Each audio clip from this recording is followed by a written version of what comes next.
During a closed session of the United Nations Security Council, a junior interpreter heard a delegate utter a phrase that didn't exist in any of the 6 official languages.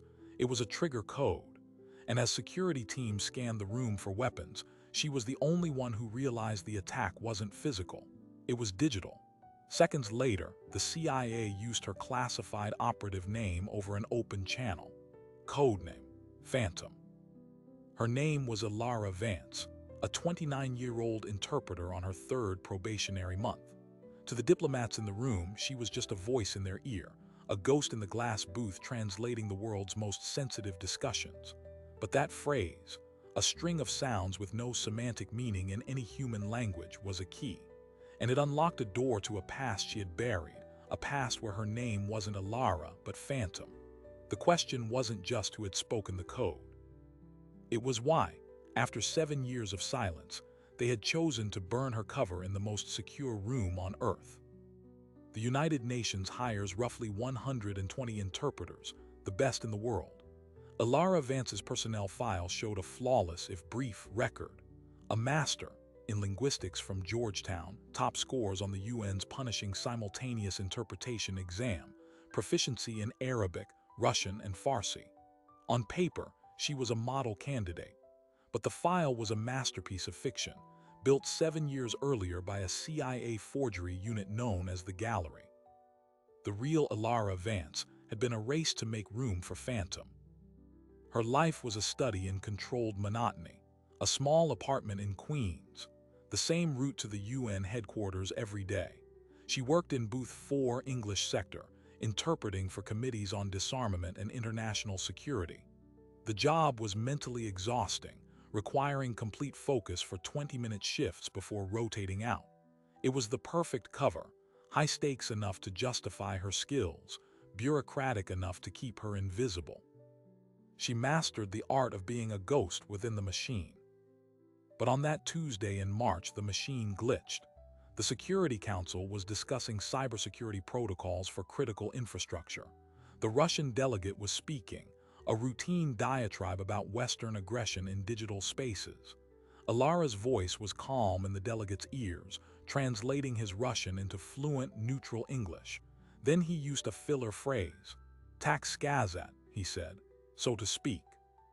But the acoustics in the booth, the specific modulation of his voice through her headset, triggered a pattern recognition buried deep in her training. It wasn't the words. It was the phonetic signature underneath them, a deliberate, layered frequency. Her fingers froze over the console. In her mind, a 7-year-old protocol activated. The phrase was a digital trigger, a sonic key designed to bypass speech-to-text filters and embed itself in recording systems. Its purpose was never translation. It was infiltration, a data wedge. She watched the delegate, a man named Grigory Markov. He wasn't looking at his notes. He was looking directly at the interpreter's booth, directly at her. The session adjourned 15 minutes later. Ilara's hands were steady as she gathered her notes, but her mind was racing. The code was from Operation Silent Shore, a joint CIA-NSA initiative she helped design before her disappearance. It was used to mark high-value targets for network drone systems by embedding a signal in ambient noise. It had been retired, declared obsolete, after the Geneva Accords banned autonomous targeting protocols. Someone had just weaponized it in the UN. And they had done it to get her attention. She exited the booth into the staff corridor, the muffled silence of the UN hallways pressing in. She needed to get to her locker, to the encrypted burner phone buried behind the lining. But before she took 10 steps, a security liaison fell into step beside her. "Ms. Vance, Chief of Interpretation needs to see you. Now." It wasn't a request. The chief's office was on the 3rd floor, overlooking the East River. Ilara expected a question about her performance, a dropped conjunction. Instead, the chief, a stern woman named Anya Desai, gestured to a live feed on her monitor. It showed the main lobby. "Do you know this man?" On screen was a man in a dark suit speaking to a UN security officer. He had the posture of a soldier, the calm of a predator. Ilara's blood went cold. It was Colonel James Rourke, her former handler. The man who had built Phantom. He says he's from the U.S. mission, Liaison for Security Tech, Desai said, her eyes sharp. He asked for a log of today's interpreter assignments for the Security Council, specifically Booth 4. He mentioned an anomalous acoustic signature. Care to explain what that means? Alara kept her voice flat, professional. I'm not sure, Chief. The session was routine. It was the wrong thing to say. Desai leaned forward. Routine. Our internal network security sensors flagged a burst of anomalous data traffic originating from the interpretation grid during the Russian segment. It spiked the moment you were live. They think it was a hack attempt routed through the audio feed. She paused. And this Mr. Rourke seems to think you might have heard something. The past was not knocking. It was kicking down the door. Rourke's presence meant the agency had also detected the signal. But instead of containing it quietly, he had walked into the UN and painted a target on her back. Why? Either he was trying to flush her out, or he was warning her that her cover was irreparably blown. She was dismissed with a warning to be available for questions. As she left, her personal phone buzzed with a number she didn't recognize. A text. El Express Cafe, 45 minutes, come in through the kitchen, you're being watched. The message deleted itself 3 seconds after she read it. The cafe was a known dead drop location from her early days in New York. The protocol was old, but it was theirs. She used a service tunnel exit, losing a tail by blending into a tour group. The El Express Cafe was in Midtown, a busy spot with white noise perfect for secure conversation. She entered through the alley, past steaming dishwashers, and into a back booth. He was already there, looking older, harder. Colonel Rourke. Hello, Phantom, he said, no warmth in his voice. That name is dead, she replied, not sitting down. It was, he said, until 2 hours ago.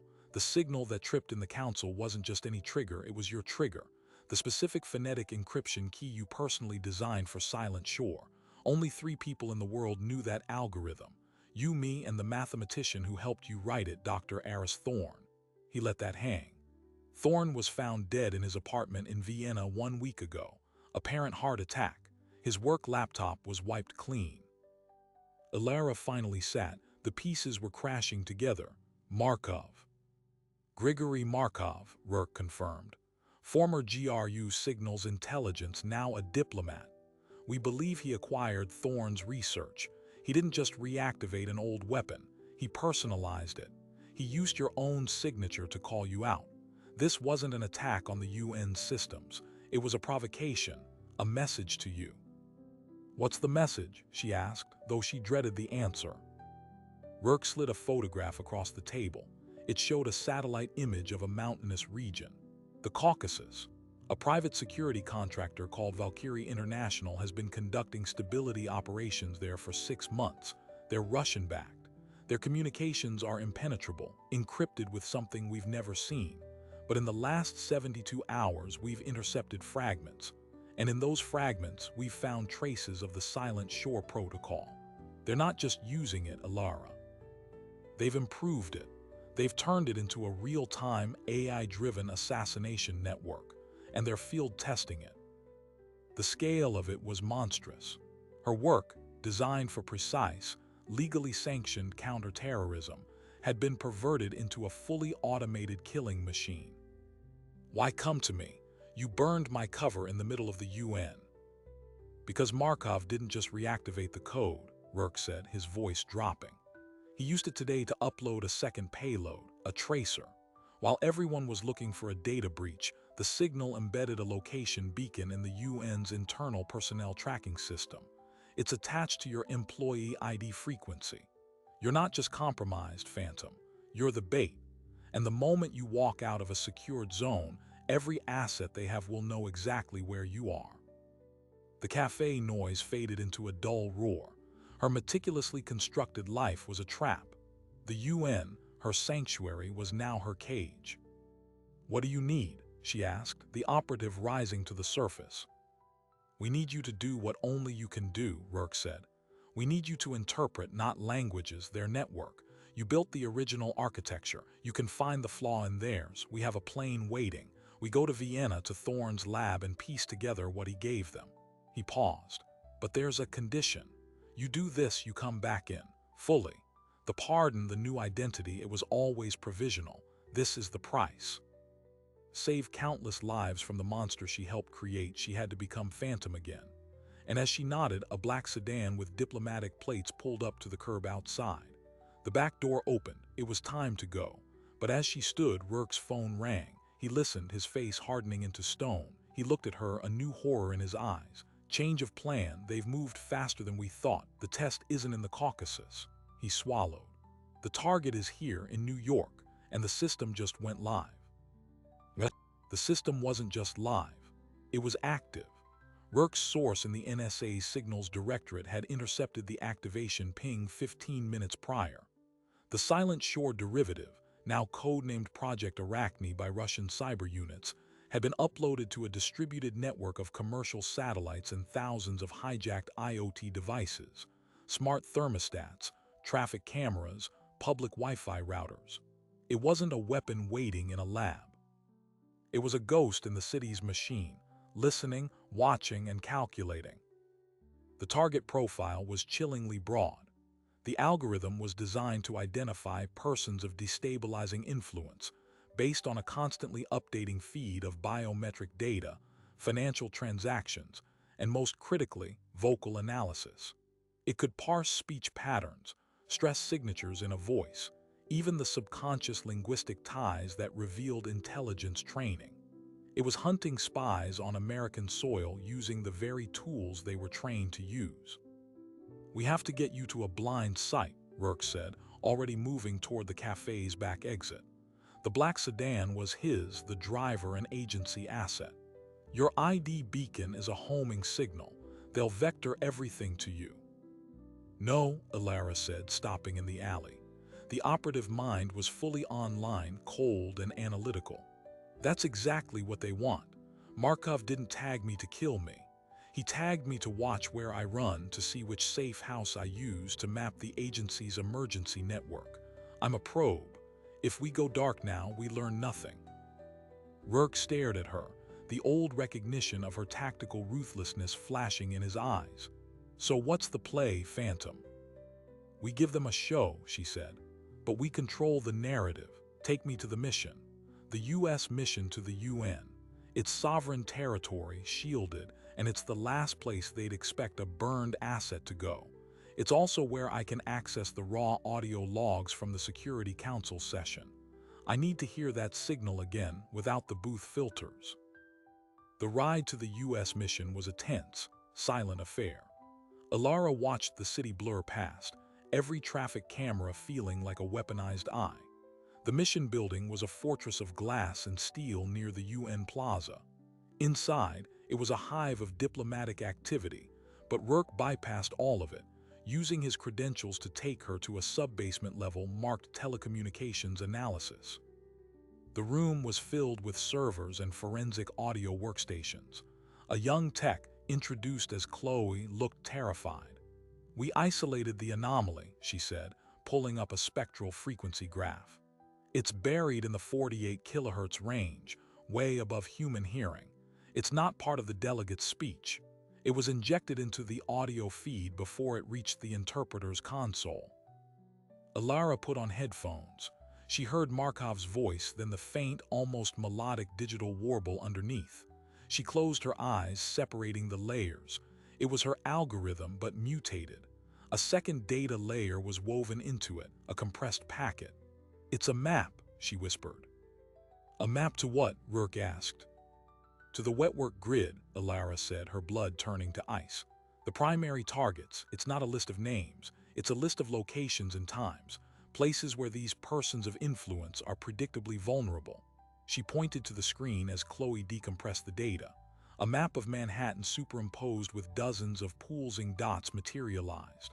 A dot at the stock exchange, one at the Federal Reserve, another at a private members club in Midtown, and one, blinking insistently, at the United Nations headquarters itself. The time-stamp started in 45 minutes. The horror crystallized. This wasn't an assassination program for individual hits. It was a destabilization matrix. a coordinated, simultaneous strike on the financial, political, and diplomatic nerve centers of the city, designed to look like a catastrophic, inexplicable system failure. The perfect crime with no shooter, no bomb, just a series of tragic accidents triggered by hacked infrastructure. "We have to evacuate these buildings," Rourke said, reaching for a secure line. "And start a panic that fulfills their goal of destabilization," Alara countered. "We don't even know the mechanism. Is it a car hack, a drone, a poison ventilation system? We need the kill vector." She turned to Chloe. "Can you trace the source of the audio injection, not the satellite relay? The original point where the signal entered the UN system." Chloe's fingers flew across the keyboard, tracing digital pathways through firewalls and servers. The feed was compromised at the primary redundancy buffer. That's inside the UN's own internal telecom hub. Level B3. Physical access required. She looked up, pale. Someone inside the UN planted it. The room went silent. The enemy wasn't just outside. They had a hand on the very pulse of the institution. Alara thought of the security liaison who had so conveniently fetched her after the session. The overly curious chief of interpretation. Any one of them could be compromised. Rourke's secure phone buzzed. He listened, his expression grim. "That was the director. The president has been briefed. We have authority to intervene, but with extreme deniability. You are officially a rogue element, Alara. A UN interpreter gone off the reservation. If you're caught, if this goes wrong, the United States will disavow any knowledge. This is your operation. I'm just your guide back to hell." The weight of it settled on her. She had no backup, no safety net, only the skills she had tried to bury. "Then we need to go to B3, Alara said, "and we need to do it before their clock runs out." Using service tunnels and Rourke's knowledge of UN security blind spots, they infiltrated the basement levels. The telecom hub was a cold, humming room filled with racks of equipment and the smell of ozone. There, taped to the back of a primary audio router, was a small, non-metallic device, a data diode designed to inject a signal without leaving a digital footprint. It was professional, untraceable, and devastatingly simple. As Rourke carefully bagged it, Alara's eyes caught a slip of paper wedged beneath a rack. It was a receipt from a copy shop on 2nd Avenue, dated 2 days prior, for the laminating of a single UN staff ID. The name on the work order was redacted, but the employee number was faintly visible, a number she recognized. It belonged to Ian Foss, the senior interpreter for the Chinese booth, a man she'd had coffee with just last week. A man who had complained about the declining standards of new hires. "It's Foss," she said, the betrayal sharp. "He has the access, the motive." "What motive?" Rourke asked. "He was passed over for chief of interpretation last year.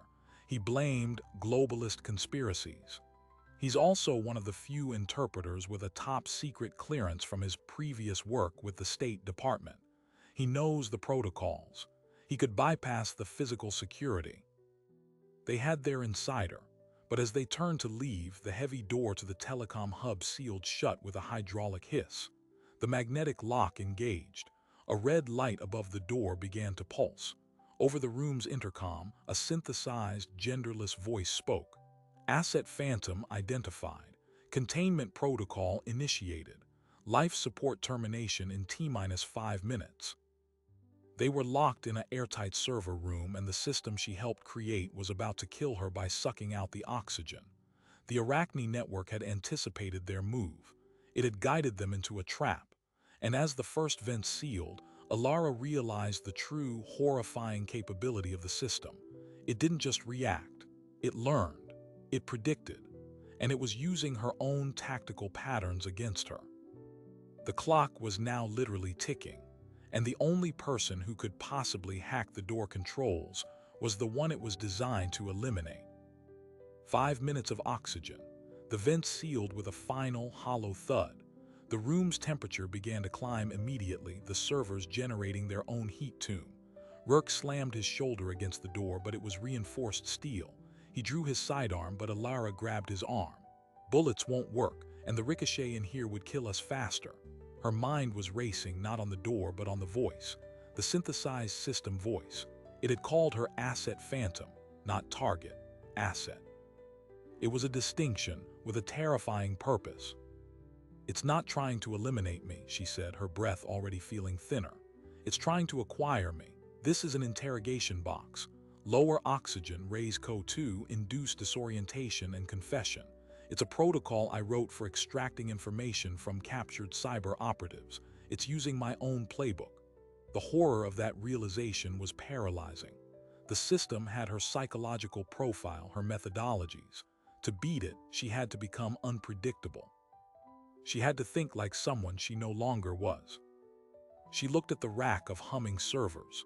The life support was controlled by the building's automation system, which was air-gapped from the external internet but connected to the internal UN network. The same network the data diode had compromised. Arachne had a digital tendril in here. It was listening, learning, adjusting. "Chloe," Alara said, turning to the tech who was hyperventilating in the corner. "You traced the signal here. Is there an open data port on any of these racks? Something a maintenance bot would use?" Chloe, tears in her eyes, nodded and pointed a shaky finger to a secondary router with a small, blue-lit Ethernet port. "Diagnostic line. Read-only, usually." "Nothing is read, only if you speak the right language," Alara muttered. She pulled a multi-tool from Rourke's belt, pried open the plastic cover, and exposed the port's circuit board. Using the tip of the tool, she began to physically bridge two tiny contact points, creating a forced feedback loop. It was a crude, analog hack. A digital system expects digital problems. It doesn't expect someone to physically rewire its ears. A screech of feedback whined from the intercom. The red light flickered. The synthetic voice stuttered. "Containment." Alara kept the bridge connected, overloading the local sensor input. "It's a subsystem," she gasped, the air getting thick. "It has to prioritize. Right now, it's getting contradictory data, a command to secure the asset and a hardware fault suggesting catastrophic failure. Its logic tree will force a reboot of the local node to diagnose." With a sudden pop, the red light died. A second later, the magnetic locks on the door disengaged with a clunk. Fresh, cold air whispered from the corridor as the door swung open an inch. They stumbled out, gulping down breaths. They had survived by breaking the machine's expectations, but they had also just taught it how they escape. The next trap would be smarter. They couldn't go back the way they came. Arachne would have mapped their entry. Rourke led them through a maze of utility corridors, emerging in a freight loading bay on the UN's north side.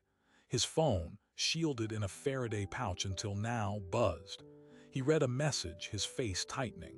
"Foss. He just accessed his workstation remotely from an IP in Brooklyn. He's wiping files." Alara's mind connected the dots. Foss wasn't just a disgruntled employee. He was the system's architect, the one who knew how to hide the injection in the audio buffer, the one with the knowledge to guide the algorithm's physical manifestations. "We need him alive. He knows the kill vectors." Using the agency's resources, they tracked the Brooklyn IP to a shuttered textile factory in Red Hook. The ride there was a blur. Rourke coordinated with a separate tactical team, but they were minutes out. Alara and Rourke arrived first. The factory was dark, silent, but a single light glowed on the third floor. They entered through a rusted fire escape. Inside, the space was cavernous, filled with the ghosts of old machinery. And there, at a desk lit by the glow of 3 laptops, sat Ian Foss. He wasn't wiping files. He was weeping, his hands shaking over the keyboard. "Don't move, Ian," Rourke said, weapon raised. Foss didn't look up. "It's too late. I already sent the execute command. The primaries are active. You can't stop it from here." "Why, Ian?" Alara asked, stepping forward, her voice calm, interpreter neutral. "Why betray everything?" He finally looked at her, his eyes hollow with despair. "They have my daughter, Lee. She's 9. A congenital heart condition. She was on a waiting list for a transplant for 18 months. Then a donor miraculously appeared in Berlin. A private jet was arranged. The surgery was scheduled." A sob racked his body. Then they showed me the video. She was already in Berlin in their clinic. The donor heart was theirs to give or withhold. All I had to do was make sure a specific audio file was routed to a specific booth on a specific day. They said it was just a test, a signal integrity test. He laughed, a broken sound. I am a linguist. I know what words mean. It was never a test. Ilara understood now. Foss wasn't the mastermind. He was a tool, a coerced asset with a very specific skill set. His access was crucial, but his motivation was singular: save his child. Markov and Valkyrie International had played him perfectly. "Where is the control hub?" Rourke demanded. "Where is the Arachne core being run from?" "Not a hub," Foss whispered. "That's the genius of it. It's a swarm. The core algorithm is distributed across every device it's infected. You can't bomb a server farm because there isn't one. You have to kill every single instance simultaneously or it regenerates from the fragments. There's only one way to issue a total termination command." He looked at Ilara. "It requires a dual-key cryptographic signature. One key was Markov's, derived from the stolen Silent Shore code. The other was built from a unique biometric, a voice print." Ilara's blood ran cold. She knew what was coming. "Your voice print, Phantom," Foss said. "The system is waiting for its second parent to authorize the kill switch, or to authorize the attack. Your trigger phrase in the Council wasn't just a beacon. It was a key generation sequence. It initialized the final protocol. The system is waiting for you to speak the command, to tell it to sleep, or to tell it to hunt." The sheer, brutal elegance of it took her breath away. Markov had not just stolen her work. He had conscripted her into being its ultimate authority. Her voice, the instrument of her trade, was now the trigger for a massacre. Every second she remained silent, the system cycled through its threat assessments, inching closer to autonomous execution. Rourke's phone buzzed again. He listened and the color drained from his face. "The tactical team, they're gone, comms dead. The factory's external security cameras just showed 5 unmarked vans surrounding the block. No plates. They're here." The light in the factory floor snapped on, blinding them. From the shadows of the weaving machines, figures emerged. Not soldiers in tactical gear, but men in dark suits, moving with silent precision. Valkyrie International.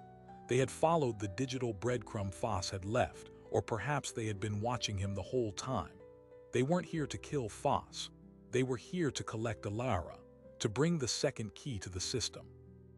Rourke pushed Ilara behind a rusted loom. "We have to move, now." But Foss stood up, his hands raised. "I'll distract them. I'll give you the location, the transplant clinic in Berlin where they're holding Lee. It's called the Zentrum für Regenerative Medicine. Room 412, tell her I'm sorry." Before anyone could stop him, he ran into the open, shouting in Russian, "I have the override codes. I have them here." Gunfire erupted, precise and controlled. Foss fell. The Valkyrie team advanced, their focus now split. Rourke and Ilara used the chaos, fleeing deeper into the factory's labyrinthine belly. They reached a basement level, a flooded sub-basement with a single graded drain leading to the sewer system. As they pried the grate open, the sound of boots on metal stairs echoed above. They were seconds from being caught. Ilara looked at Rourke, then at the dark, foul water. There was no choice. But as she slid into the icy flow, a final transmission crackled over a Valkyrie comms unit one of the men had dropped. A voice, calm and clear in Russian, giving an order.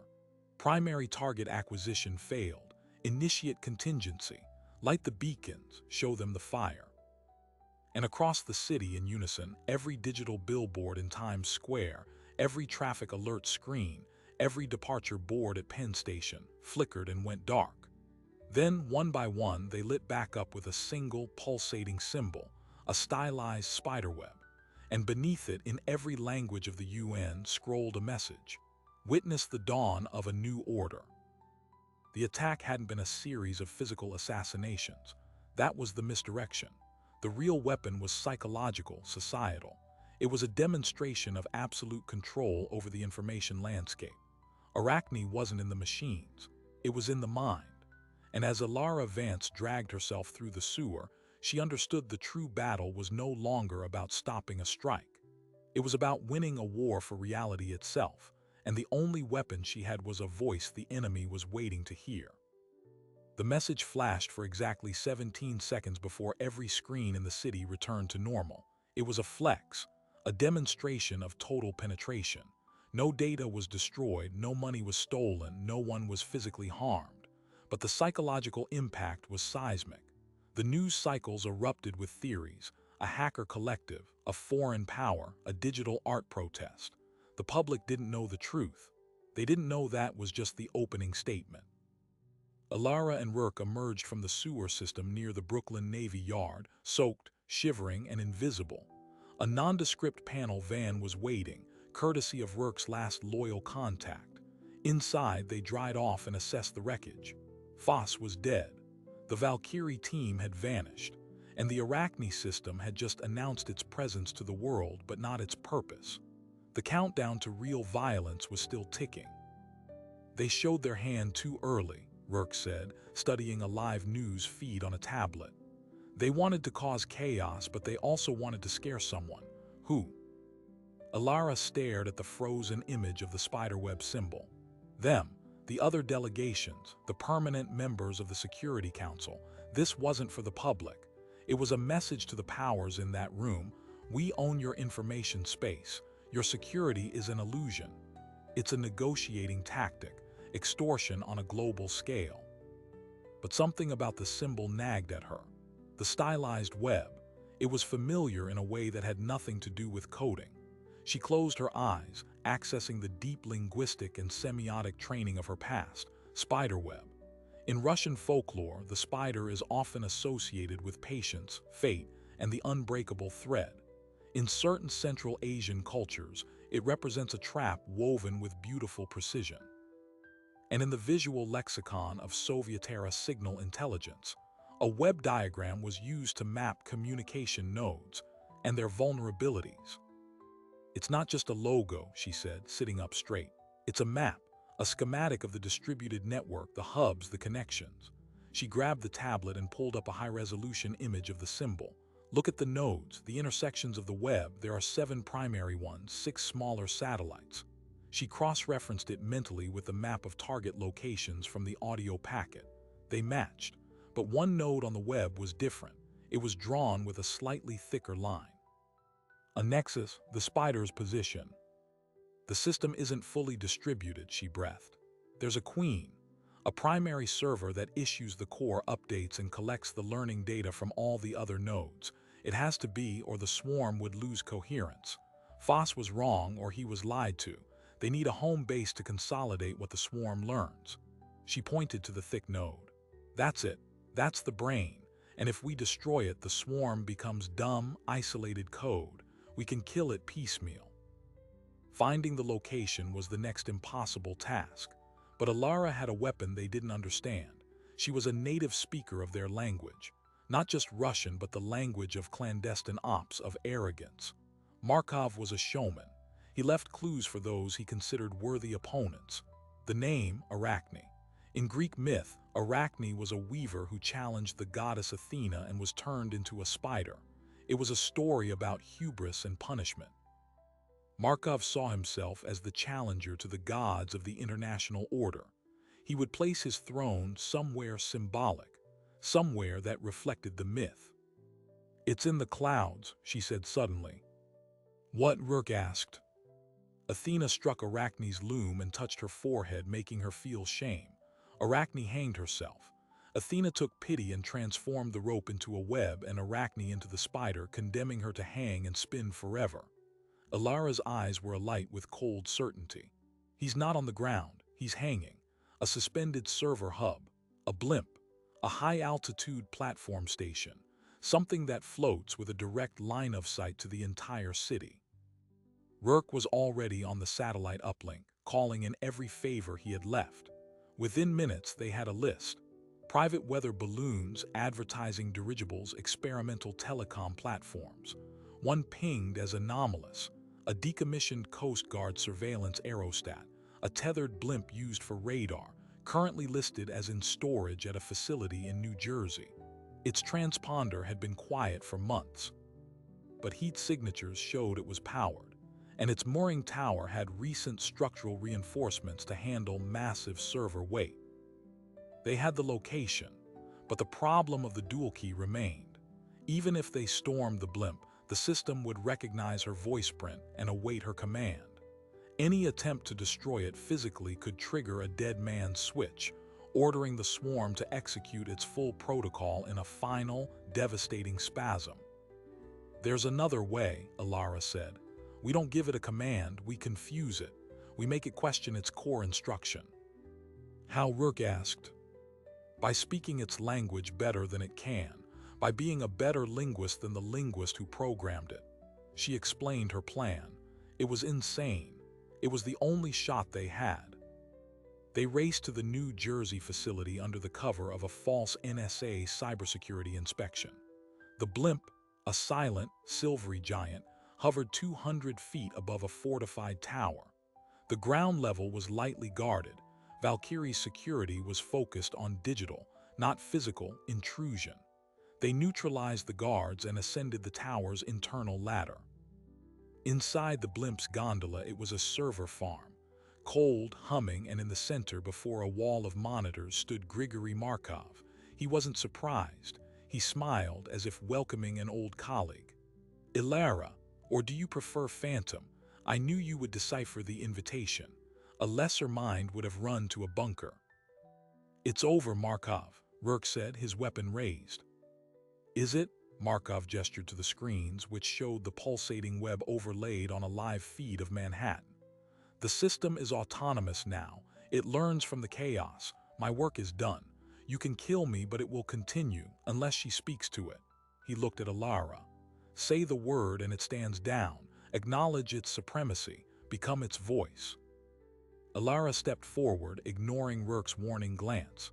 She looked at the primary audio input, a high-gain microphone. This was it. She didn't speak the kill code. Instead, she began to recite. In perfect classical Greek, she spoke the passage from Ovid's Metamorphoses that told the story of Arachne. She spoke of the weave, the challenge, the hubris. Then she switched to Russian, quoting an obscure Soviet-era poem about Icarus, another figure who flew too high. Then to Farsi, recounting a folktale about a scorpion and a frog, a parable of inherent nature. She created a linguistic maze, a narrative loop of downfall. The system, designed to parse meaning and intent from speech, was inundated with conflicting mythological frameworks about overreach. Its core directive was to execute a plan born of human hubris. Her stories were illustrating the inevitable failure of that very concept. The AI began to cross-reference, to analyze. It found parallels. It found warnings. Its confidence metrics, displayed on a screen, began to fluctuate wildly. Markov's smile faded. "What are you doing? Speak the command."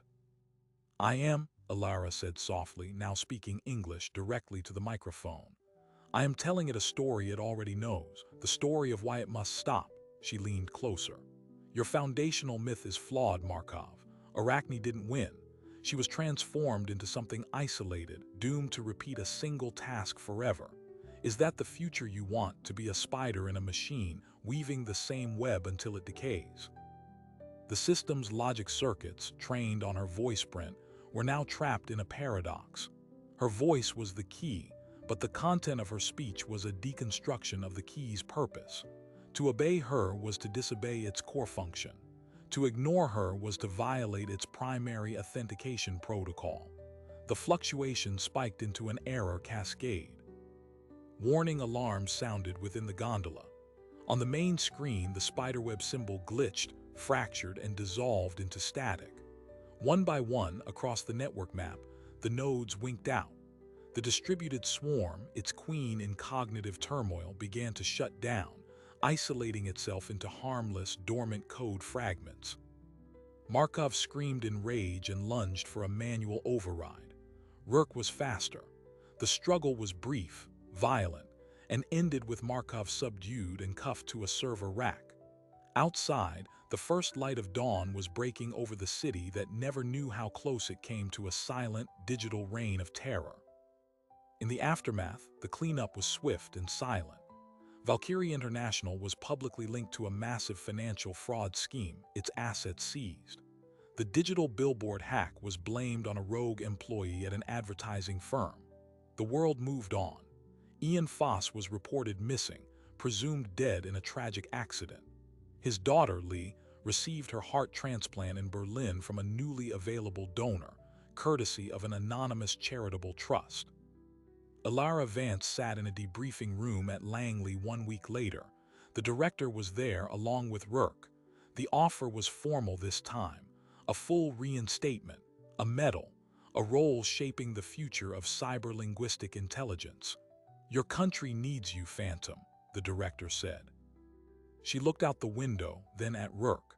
She saw the expectation in his eyes, the hope that the weapon he'd forged would return to the armory. She thought of the silence of the interpreter's booth, the precise beauty of translating meaning, not manipulating it. She thought of the weight of a scalpel versus the weight of a gun. "My name is Ilara Vance," she said, standing up. "I am a simultaneous interpreter for the United Nations. I believe my leave of absence is nearly over." She didn't wait for a response. She walked out of the room, down the sterile hallway, and out into the bland Virginia sunshine. Rourke caught up with her in the parking lot.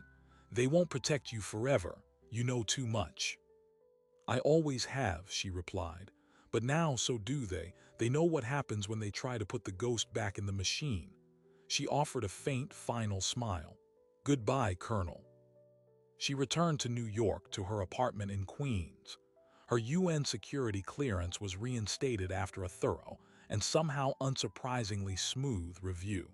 She was assigned to a new booth, interpreting for the Committee on the Peaceful Uses of Outer Space. The work was technical, complex, and devoid of shadows. Sometimes, in the quiet moments, she would catch a veteran security guard looking at her with a strange expression, or notice a diplomat from a certain nation studying her just a moment too long. The past was a scar, not a shackle. It would always be part of her, but it did not define her. And on a crisp autumn morning, as she translated a discussion on satellite debris mitigation, her earpiece crackled for a fraction of a second. It was just interference, a blip of static. But in that blip, for an ear trained to hear ghosts, was a familiar, melodic digital warble. It wasn't a trigger. It wasn't a threat. It was two notes, a question, and then it was gone. Ilara didn't miss a beat. Her voice remained calm and clear in the delegate's ears, translating the future. But inside, she knew. The web was gone. The spider was in a cage, but the silk of the silk was still out there, and some threads, once spun, can never be fully cut. The story of Ilara Vance is a story about the weight of a word. In the halls of power, words are treaties, threats, and promises. But in the shadows, they are weapons, keys, and ghosts. We live in a world built on language, and those who truly understand its architecture, its hidden frequencies, its cultural subtext, its power to build or destroy reality, hold a form of quiet, terrifying power. We often think of spies as people of action, of gadgets and guns. But the most valuable intelligence has always been human. It's the nuance, the context, the thing said between the lines. The United Nations Interpretation Service, with its 120 elite linguists, exists in that razor-thin space between meaning and misunderstanding. It is, by necessity, a community of ghosts, voices without faces, translating the world's most dangerous conversations in real time. And as we've seen, sometimes a ghost has a past with teeth. Ilara chose the booth. She chose the precise, neutral translation of meaning over the manipulation of it. She chose to be a channel, not a creator of history. In a world racing to automate everything, to hand over judgment to algorithms that parse data but not truth, her final weapon was profoundly human. It was narrative. It was myth. It was the understanding that even the most advanced machine is built on a story, and you can change the machine by changing the story it tells itself. This tale lives in the space between what is official and what is true, between the clean record and the messy, heroic, tragic human reality behind it. How many other phantoms walk among us? The quiet nurse, the unassuming teacher, the reserved analyst, people who carry within them a history, a skill, a sacrifice that the world will never see, because the moment they reveal it is the moment everything changes. That faint signal in her earpiece at the end, was it a final dying echo of the system? A test from new players who have heard the legend? Or perhaps a simple malfunction in aging UN equipment? We cannot know for certain, and that is the point. Some victories are not absolute. Some pieces of vigilant quiet, some threads once spun into the fabric of events remain waiting for the right hand to pull them. Ilara Vance continues her work. She interprets the future, one careful word at a time, in a soundproof booth high above the city. She has chosen the light over the shadows, but she carries the shadows with her. And in that choice, she reminds us that the most powerful person in the room is not always the one speaking. Sometimes, it is the one listening, truly listening, and understanding what is really being said. If stories like this remind you that truth is often stranger, deeper, and more human than any fiction, then your attention is what keeps these narratives alive. The world is full of untold stories waiting for someone to listen. So, if you want to hear more of them, take a second now and hit subscribe. Your curiosity is the key. Thanks for watching.